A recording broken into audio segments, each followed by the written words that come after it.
Naranasan ng grupo ng mga mangingisdang Pilipino ang panibagong pangaharas ng China noong November 27 at 28 sa Rosol Reef na sakop ng Exclusive Economic Zone ng Pilipinas.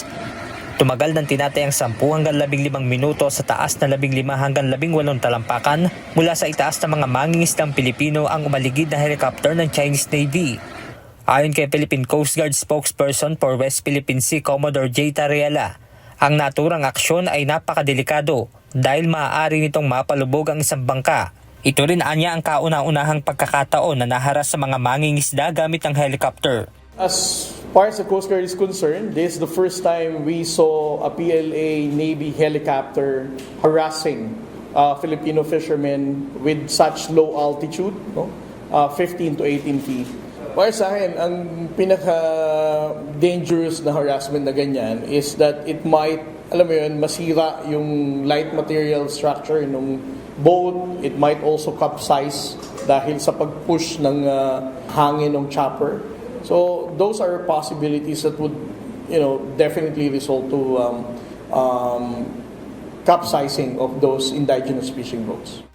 Ayon pa kay Commodore Tariela, hindi rin tumulong ang Chinese Coast Guard sa pagsagip sa mga Pilipino matapos naman lumubog ang kanilang bangka dahil sa naranasang masamang panahon nitong November 30.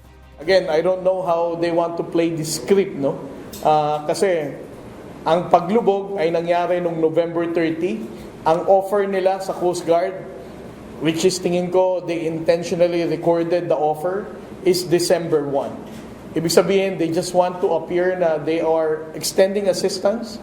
But as what the fishermen said, not a single attempt on the part of the Chinese Coast Guard was extended to rescue our fishermen.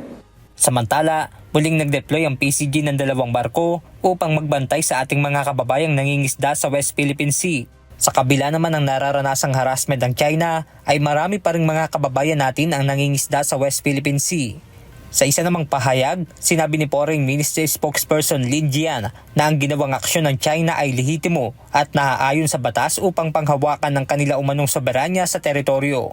Benedict Samson, UNTV News and Rescue. Diyos ang aming sandigan, serbisyo publiko ang aming pinahahalagahan.